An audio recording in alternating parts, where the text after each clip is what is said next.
José Ángel Sierra Otero, séptimo semestre y es para el grupo de interés en medicina interna. Como tal, en el índice tenemos que vamos a hablar de generalidades, epidemiología, fisiopatología, etiología, sospechas y manifestaciones clínicas, diagnóstico, tratamiento y el seguimiento a los pacientes. Como tal, la insuficiencia suprarrenal es la manifestación clínica de una producción o acción deficiente de la glándula suprarrenal, que es la que produce los glucocorticoides. También puede haber insuficiencia de mineralocorticoides y andrógenos suprarrenales.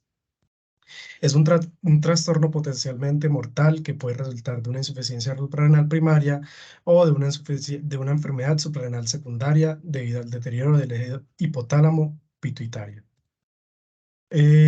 Como tal, también tenemos la definición de la crisis suprarrenal, que no hay como una definición supremamente definida, valga la redundancia, hasta el día de hoy, pero es básicamente un deterioro agudo en el estado general de los pacientes con insuficiencia suprarrenal diagnosticada, que es precedido por un factor desencadenante, por ejemplo, una infección, un sangrado, etcétera, etcétera, que vamos a ver más adelante y se ve agravado por un déficit relativo de glucocorticoides.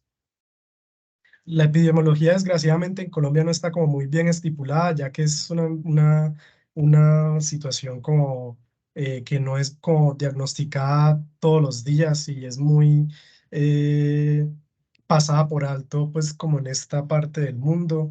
Em, pero en Europa la prevalencia de insuficiencia suprarrenal primaria se estimó que era de 40 a 70 millones en la década de 1960, pero parece que ya en estos últimos años, probablemente porque ya se ha llegado a diagnosticado más, la prevalencia ha subido de 80 a 144 millones. La incidencia de la etiología más frecuente en adultos, o sea, la insuficiencia suprarrenal autoinmune, se estima que es de 4.4 personas por cada millón cada año. Bueno, como tal, la fisiopatología de la insuficiencia adrenal, tenemos que empezar como cómo funciona normalmente. El eje hipotálamo pituitario es el que regula la producción de cortisol en respuesta a varios estímulos, luz, estrés, ejercicio, etcétera, etcétera. Em, el resultado de esta regulación como tal es un ritmo de cortisol que es regular, robusto, pero es muy adaptable. Se caracteriza por estallidos secretorios cada 60-90 minutos. Em, Aquí también vamos a hablar un poco de la producción de aldosterona, que como sabemos todos está regulada principalmente por el sistema de la renina-angiotensina, pero el eje hipotálamo hipófisis suprarrenal también puede provocar cambios y variación de la aldosterona. Aquí vemos como las insuficiencias que se pueden encontrar, las líneas que son regulares y no están punteadas es el estado normal de la persona, como vemos en la primera partecita. Las líneas que son punteadas y el tejido que está punteado es lo que está dañado, por así decirlo, en la patología, ¿cierto? Por ejemplo, en la insuficiencia suprarrenal primaria tenemos que lo punteado es la corteza suprarrenal y lo que está también punteado es como esta secreción de cortisol, ¿cierto? Ya en la segunda parte que vemos de la insuficiencia suprarrenal secundaria, que es una deficiencia como tal de ACTH, vemos que lo punteado ahora mismo es la hipófisis, pero también se ve punteado, como en todas las otras insuficiencias, la secreción de cortisol. Y ya en la terciaria, lo punteado es lo de arriba, que es el hipotálamo. Y en la insuficiencia suprarrenal terciaria vemos que la deficiencia normalmente es de CRH. Ahora tenemos la etiología, las causas más comunes como tal, fue las que puse acá porque son muchas causas de insuficiencia renal primaria, suprarrenal primaria, pero aquí en esta presentación quise poner solamente como las más comunes, ¿cierto? Eh, Como tal, tenemos la destrucción adrenal que puede ser causada por la autoinmunidad, los defectos peroximales, los defectos mitocondriales, las hemorragias, trauma, eh, infiltraciones, infecciones y mm, cirugía, ¿cierto? Al lado tenemos como los signos y síntomas asociados, pero que ya más adelante vamos a hablar, pero en la autoinmunidad podemos encontrarnos con hipotiroidismo, hipertiroidismo, insuficiencia ovaria primaria, vitiligo, diabetes tipo 1, anemia perniciosa y otros efectos autoinmunes de órganos como más específicos, ¿cierto?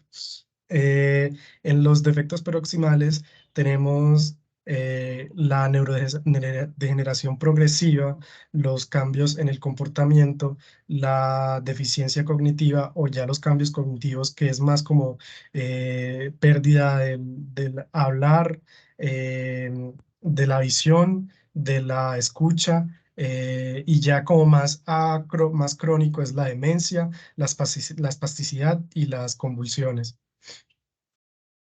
En los efectos mitocondriales, defectos mitocondriales, tenemos como tal la degeneración retinal, eh, las conducciones los defectos en la conducción cardíaca y endocrinopatías, que pues eso es como ya también lo más crónico.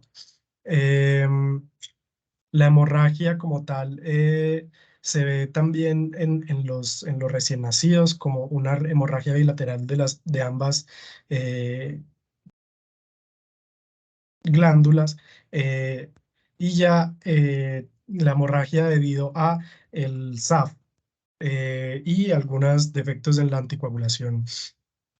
Y ya en traumas, cirugías e infecciones podemos encontrar shock séptico, sepsis meningocóxica, histoplasmosis, criptococosis, coccidioidomicosis, blastomicosis.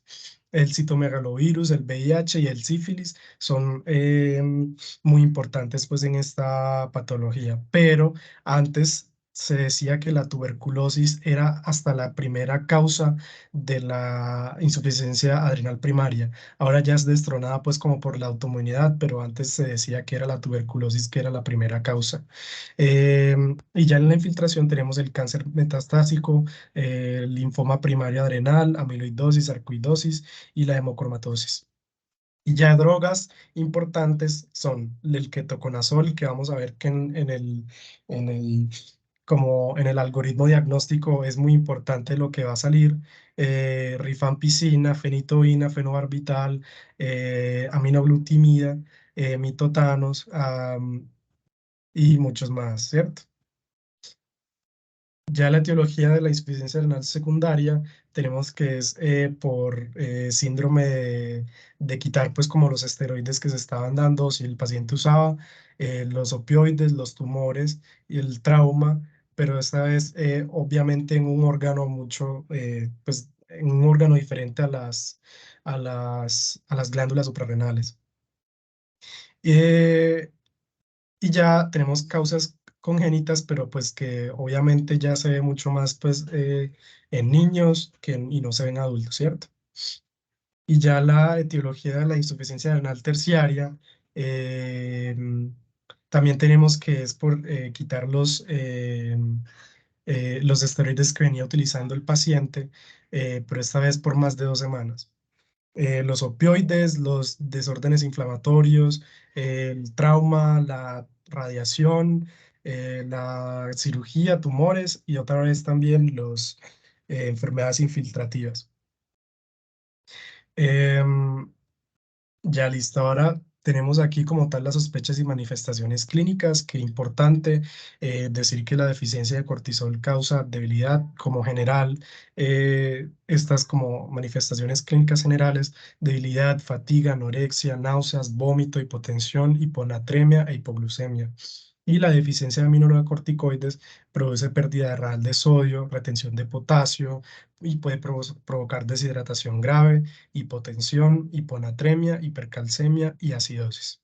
Aquí al lado tenemos la tabla que al final sale que lo saqué de UpToDate, que nos habla como de la frecuencia de los síntomas que puede llegar a tener el paciente. Aquí vemos que, como dije antes, la debilidad, la fatiga y estar cansado tiene una frecuencia del 100% en todos, o sea, que se ve en todos los pacientes. La anorexia o la pérdida de peso también es muy común en esta patología. Los síntomas gastrointestinales también son muy frecuentes, como náusea, vómito, constipación, dolor abdominal, diarrea. Y aquí algo que también hablaba mucho en la clase para los que son ya de sexto o ya van para sexto, que hablaba mucho el profesor Benavides, que era de el craving de sal. También hablamos de mareo postural y dolores en los músculos o las articulaciones. Aquí vemos que los signos como tal son la pérdida de peso, la hiperpigmentación, la hipotensión, vitiligo y la calcificación auricular. Y ya las anormalidades en el laboratorio que pues podemos empezar a como a sospechar en un paciente que llega y uno le manda a los laboratorios de rutina son como estas alteraciones en los electrolitos. Como vemos antes, tiene como mucho que ver también la parte de la aldosterona, entonces puede darnos hiponatremia, hipercalemia, hipercalcemia, azoemia, anemia y eosinofilia en estos pacientes. Vemos que la más común o como la más frecuente es la hiponatremia y la hipercalcemia y por eso es que hablábamos tanto como de esta importancia de la desregulación que también causaba en la aldosterona. Ya aquí tenemos como las partes ya más como de estas de deshidratación, hipotensión, shock, pero este shock es como mucho más fuera de proporción como a una, a la enfermedad que tenía el paciente, ¿cierto? Porque no vamos a ver como un shock en un paciente que tenía, no sé, una enfermedad normal, de una insuficiencia renal, pero este shock que pues, le puede dar al paciente es como mucho más agresivo pues que un paciente que venía controlado la insuficiencia renal. Tenemos náusea, vómito, historia de pérdida de peso y anorexia. Algunas veces hablan de pérdida de peso y anorexia que no está explicada y eso también puede ser una sugerencia clínica. Em, el dolor abdominal y lo que todos nosotros llevamos como el abdomen agudo, la hiperglicemia inexplicada, la fiebre inexplicada, hiponatremia, hipercalcemia, soemia, hipercalcemia, eosinofilia, la hiperpigmentación o el vitiligo y otras deficiencias endocrinas como el hipotiroidismo o el fallo gonadal. Ya como tal, en el diagnóstico tenemos que la insuficiencia suprarrenal es un proceso diagnóstico de tres etapas. El primero es demostrar que hay una secreción de cortisol inadecuadamente baja. El segundo es determinar si la deficiencia de cortisol es dependiente o independiente de la deficiencia de ACTH y evaluar pues la secreción de mineralocorticoides en pacientes sin deficiencia de ACTH. El tercer paso es la búsqueda de una causa tratable del trastorno primario, por ejemplo, un proceso infiltrativo que afecta a las glándulas suprarrenales, una de un hipoficiario que compromete la función hipofisiaria normal, pero esta es como ya fuera de la charla. También podríamos hablar de un incidentaloma, pero también va como fuera de los objetivos de la charla, ¿cierto? Aquí tenemos como el algoritmo diagnóstico, que más adelante tenemos uno más que habla como más a profundo de los pasos que acabé de mencionar, pero entonces tenemos un paciente que tiene una sospecha de insuficiencia renal. Se tiene que medir el cortisol sérico de 8 a 9 de la mañana. Entonces tenemos un paciente que tenga un cortisol sérico menor de 3 microgramos decilitro. Aquí nos podría dar una aproximación de insuficiencia adrenal. Un cortisol normal, un paciente con cortisol, perdón, no normal, un paciente con un cortisol sérico mayor de 3 pero menor de 18 microgramos decilitro, es como un resultado indeterminado, ¿cierto? Entonces aquí ya tenemos como muchas cosas eh, como que hacer. Ahora después voy a hablar como de las evaluaciones diagnósticas que se pueden hacer, pero el gold estándar es la estimulación con 250 microgramos de ACTH. ¿cierto? También se tiene que volver a medir el cortisol sérico base y se tiene que después de este test de estimulación, se tiene que repetir el cortisol sérico después de 30 y 60 minutos después de la inyección, ¿cierto? Y ya pues tenemos el paciente que tiene el cortisol sérico normal, entonces es un paciente que tiene una función adrenal normal. Entonces volvemos al paciente que le hicimos esta prueba de estimulación con ACTH. Entonces tenemos que un paciente que tiene un cortisol más de 18 microgramos decilitro es un paciente que tiene una función adrenal normal, pero en contrario, un paciente que no tiene este rango de cortisol sérico normal, se le podría ya relacionar con una insuficiencia adrenal. Y ya se tiene que obtener también ACTH y niveles de aldosterona a 8 a 9 de la mañana, ¿cierto? Entonces aquí también tenemos que evaluar los resultados que nos dé. Por ejemplo, si el paciente tiene un límite normal o superior de ACTH, nos puede decir que es una insuficiencia renal primaria, ¿cierto? Y también con un nivel sérico de aldosterona bajo. Y ya, si un paciente nos sale que tiene un nivel de aldosterona normal, pero con un nivel de ACTH mucho más bajo o inapropiadamente normal, nos está hablando de una insuficiencia renal secundaria o terciaria, ¿cierto? Aquí es lo que decía que teníamos como un algoritmo mucho mejor que nos resumía eh, como los pasos, perdón, aquí en esta algoritmo diagnóstico, pues tenemos como muchos más pruebas diagnósticas, pues, pero hay muchas que ya no se utilizan y otras que se pueden utilizar, pero como tal tenemos la concentración de cortisol en saliva que esto nos ayuda es más como a exclusión de estos pacientes como para saber si son excluidos de esta patología, ¿cierto?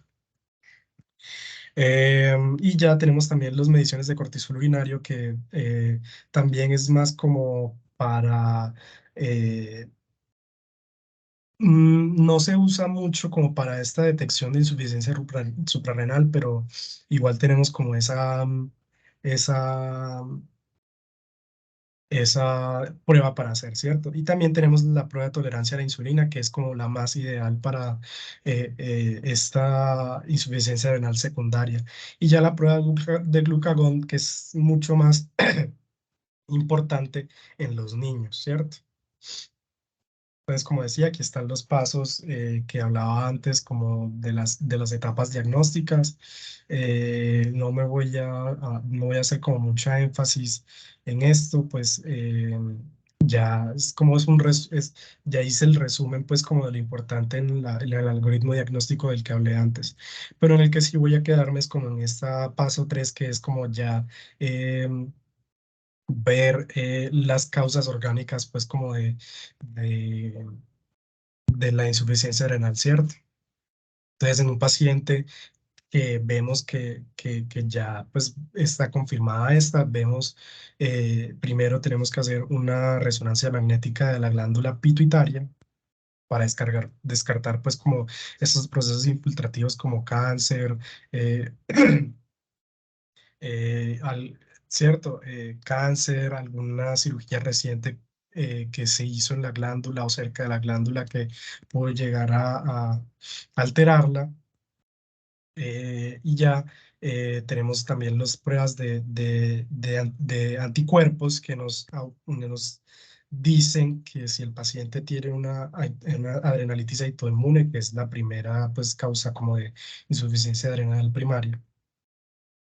Eh, si no, se tiene que hacer una tomografía de abdomen.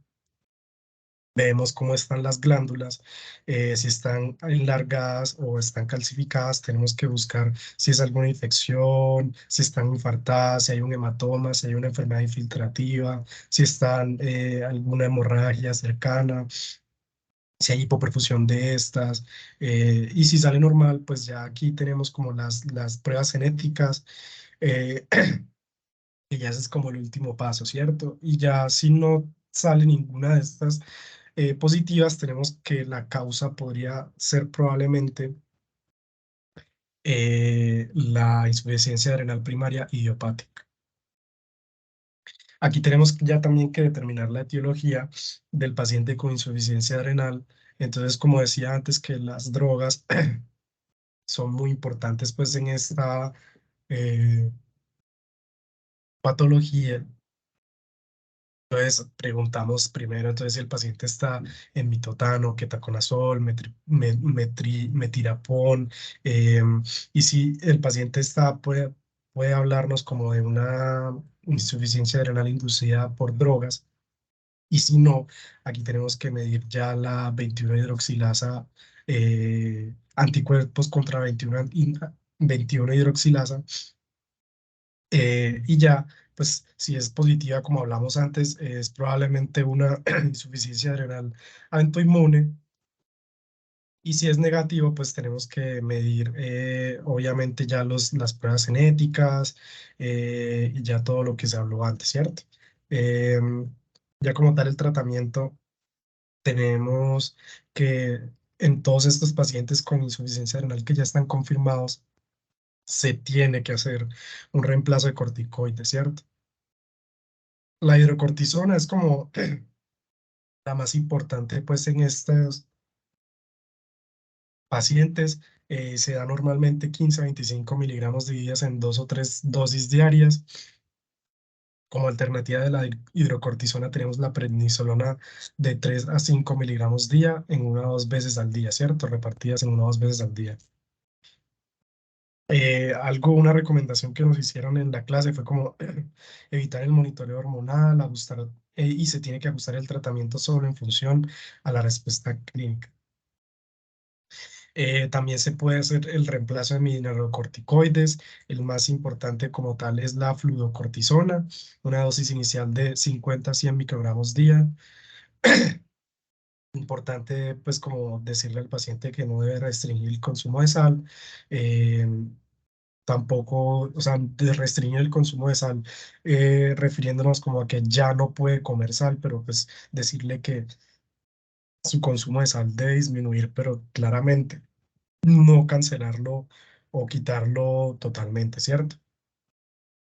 El reemplazo de mineralocorticoides como igual, se tiene que controlar con la evaluación clínica y la medición de electrolitos en sangre, ¿cierto? Y ya en pacientes que desarrollan hipertensión, que antes no tenían hipertensión, se debe reducir la fluocortisona e iniciar tratamiento antihipertensivo. Y ya lo que hablamos antes de crisis adrenal, lo más importante acá es como dar la hidrocortisona intravenosa 100 miligramos inmediatamente, controlar los líquidos del paciente, dejar al paciente con una dosis hidrocortisona intravenosa 200 miligramos día hasta que esta crisis se reduzca.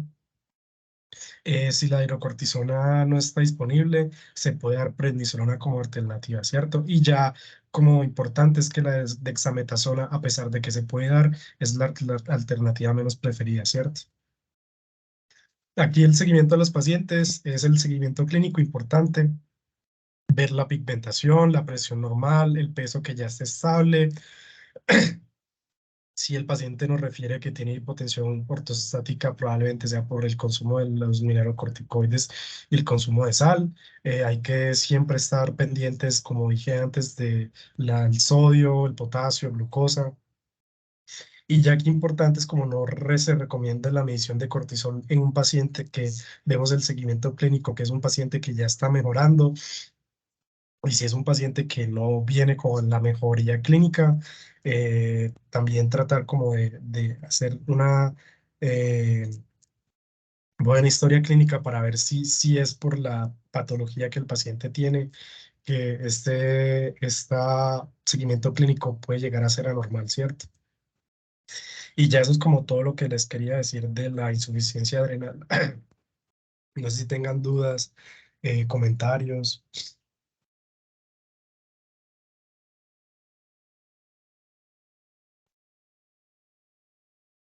Aló. Pues a mí en general me pareció Hola. a mí me pareció muy bien, muy completo todo, muy buena la parte pues como de las etiologías y pues la parte pues como explicando del compromiso primario y central, y de pronto pues como para dar un poquito de énfasis en lo mencionado, eh, pues de pronto a mí entre las etiologías me llamó mucho la atención cuando hablamos pues como de las partes de compromiso de los infartos renales hemorrágicos. Pues, y a mí me llama mucho la atención porque hay un síndrome que parece muy, pues, muy bonito, que es el síndrome de Warehouse-Friedrich. Pues no sé si lo han escuchado, de pronto hay algo más como que ahondar de ese síndrome, con que agentes etiológicos se relacionan.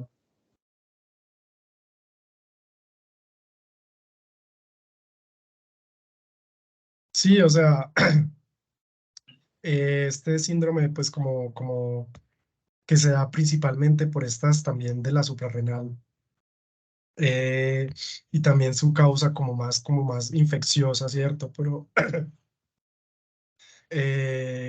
como tal, lo más importante es como esta necrosis hemorrágica que da estas infecciones que pueden llegar como hasta simular una crisis adrenal hasta mucho mayor, ¿cierto? Eh, sí, es como un síndrome, no es como que es muy común, pero cuando uno lo ve, pues claramente sí se da cuenta de una vez que es este síndrome y que está pendiente o está al frente de este síndrome. Eso, no, eso es muy bonito porque eso es una necrosis hemorrágica masiva de las glándulas suprarrenales y eso es secundario a las meningococemias. Entonces es muy chévere el compromiso que ellos hacen como para tener en cuenta.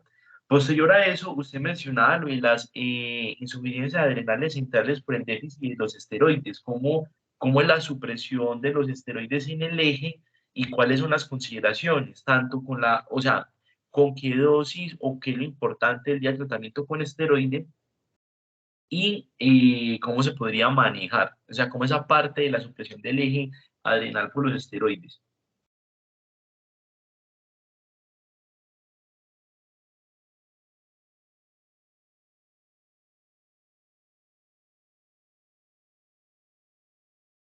Hola, hola, ¿se me escucha? Sí, ahora sí. Ah, bueno. Pues bueno, como sabemos, cuando un paciente ya tiene un periodo prolongado, pues como de estar tomando esteroides, sea prednisona, hidrocortisona, eh, sabemos que ya estos esteroides sintéticos pueden llegar a reemplazar como tal la función de las glándulas suprarrenales. Ya como tal, estos esteroides sintéticos suprimen la producción de cortisol endógeno y suprime la función normal de las glándulas suprarrenales, ¿cierto? Entonces, estos pacientes que venían, es importante saber qué venía tomando el paciente. Eh, si vemos que es un paciente que venía tomando esteroides de larga data y vemos que empieza como con estos síntomas que se ha hablado como en la charla de fatiga extrema, debilidad, mareos, náusea, pérdida de peso, cambios en el estado de ánimo, cierto, hiperpigmentación, todas estas cosas, podemos como llegar a relacionarlo, pues, esta disrupción abrupta de los esteroides, ¿cierto?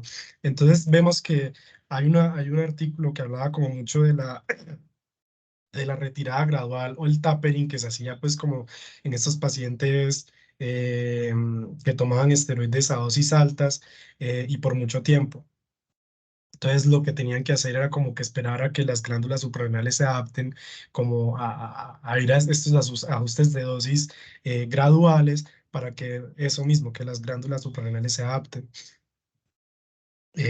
No sé si era tu duda o qué más. Em, Eso, si el paciente está tomando esteroides, no debería por qué tener síntomas de insuficiencia adrenal, pero con qué dosis y con cuántos días de tratamiento de esteroide se llega pues como a esta insuficiencia del eje, pues por inhibición y cómo es esa retirada de los esteroides.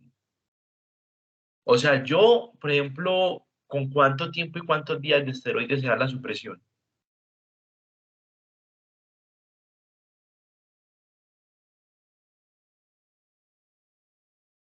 2 semanas, ¿Cuánto?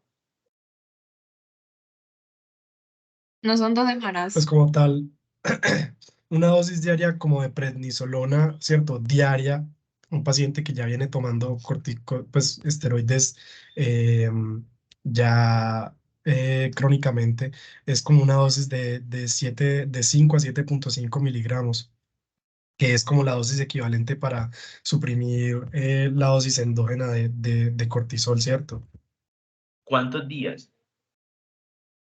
Y como tal, es como 1 o 2 semanas, pero ya hay pacientes que han reportado pues como durante meses y nunca han tenido estos síntomas como de insuficiencia adrenal, pero sí es como de 1 a 2 semanas, ¿cierto? Un paciente que venía tomando corticosteroides a unas dosis dosis moderadas o altas, lo que dije antes, de 5 a 7,5 miligramos o más, que venga tomando 1 o 2 semanas esta dosis, se debe ir reduciendo gradualmente, o si no, pues ya como esta insuficiencia adrenal. Eso, muy bien. Importa tanto la dosis como los días. La dosis son 5 miligramos no más y los días 10 días o más, no 2 semanas, 10 días o más. Es decir, tratamientos con esteroide menos de 10 días uno puede suspenderlos abruptamente. Importa tanto el día como la dosis. Son dosis bajas de 5 miligramos, no altas, sino bajas y 10 días en adelante. Eso es pues como lo de para lo de la inhibición del eje. Ya después, posteriormente, hablaremos pues como los riesgos de infección y las otras cositas de los esteroides. Pero no, súper bien, excelente. Eso, de pronto no sé, pues como hablamos un poquito más de crisis adrenal y eso, pero me gustaría como que andáramos más como en la definición de la crisis adrenal y cuáles podrían ser de pronto como factores de riesgo o precipitantes de la crisis adrenal, si es posible.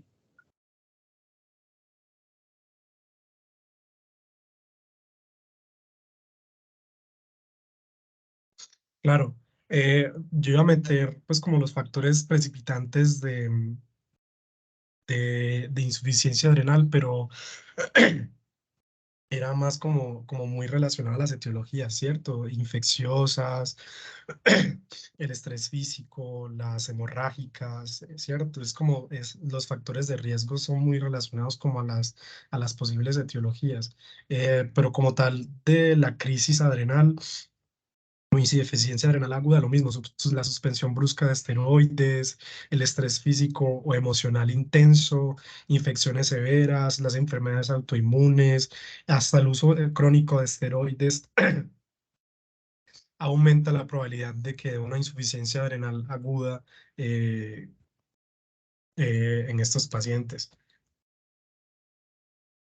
Listo, entonces, pues digamos que así como grande, pues como la insuficiencia de la crisis adrenal es como esa incapacidad de las glándulas suprarrenales de producir el cortisol necesario, pues como para suplir como esos niveles de demanda o de estrés. Pues digamos que así como grande, uno identifica pues una crisis adrenal, pues porque los pacientes pueden tener una debilidad que es muy grave, pueden estar con dolor abdominal, con náuseas y con vómito, también pueden presentar alteraciones del sensorio, uno ve que el paciente después está como más confuso, los pacientes presentan hipotensiones refractarias a reanimación con líquidos, algunos podrían asociar también pues como con fiebre y vemos que ya empiezan a aparecer pues como trastornos hidroelectrolíticos más marcados y trastornos metabólicos por esa deficiencia pues como de las hormonas pues que se producen en las glándulas suprarrenales, corticoides, mineralocorticoides, sexuales pues y todo eso. Entonces uno empieza a ver en los pacientes, digamos que hiponatremias, pueden tener hipercalemias y los pacientes pueden ir cruzando pues como con hipoglucemias. Cuando nosotros vamos a hablar más o menos, pues así como en los factores predisponentes de una crisis adrenal, pues entonces pueden los pacientes que tengan enfermedades gastrointestinales o los pacientes que tengan un estrés físico, pacientes que tengan dolores descontrolados, también las infecciones, como usted mencionaba, los accidentes o digamos pues que los pacientes que estén tomando inadecuadamente la medicación. Entonces, digamos que los factores de riesgo, pues sí, son esos como usted los dice, pues que el paciente principalmente ya haya tenido un historial de una crisis adrenal, ¿cierto? El uso de los esteroides exógenos y las supresiones abruptas, ahí también está, entre los medicamentos uno dice que podría comportarse como factor de riesgo pues, el tratamiento con levotiroxina o los pacientes que tienen pues trastornos tiroideos, también digamos que está muy relacionado con medicamentos que puedan estar interactuando con la glicoproteína B, P450. Se ha descrito a veces pues como que el tratamiento anticoagulante o los pacientes que tengan pues como otro tipo de condiciones asociadas, es decir, las diabetes insípidas o que tengan fallas ováricas o hipogonadismos, pero principalmente. Y hay que estar muy pilas con eso porque eso son enfermedades pues, potencialmente amenazantes para la vida. Así como para terminar, no, pues solamente como tener en cuenta también que como se mencionó, pues que en los países desarrollados y un poquito lo menos desarrollados, las adrenalitis autoinmunes es como lo principal que se ve. Ya no es como tan común ver pues como otro tipo de compromisos, pero a veces sí se puede relacionar mucho pues como con las infiltraciones de microorganismos. Pues nosotros hace mucho tiempo tuvimos un paciente que fue muy chévere, que era como 30 y pico de años, que tenía una infección por VIH, pero se detectó cuando ya estaba en estadio SIDA. El paciente hizo muchos compromisos, él hizo una, él tenía una, nunca se supo que, por qué hizo la insuficiencia renal, porque pudo haber sido infiltración por el VIH, pero también tenía infección por citomegalovirus. Entonces no sabe si fue por el VIH, el citomegalovirus o por algún otro tipo de compromiso, porque el paciente también tenía además una sífilis latente indeterminada. Y fue tan de malas que también hizo una mielopatía mixta subagudas. Entonces, pero fue muy chévere, pero algunas veces se puede ver también como infiltraciones por este tipo de microorganismos. Y también importante porque 30-40% de las insuficiencias adrenales pueden estar relacionadas con síndromes poliglandulares autoinmunes, como ya vemos, entonces estar pendiente pues como con esos pacientes que tienen algún grado pues como de autoinmunidad. Yo creería que eso es como todo. No sé si tiene algún otro comentario, duda.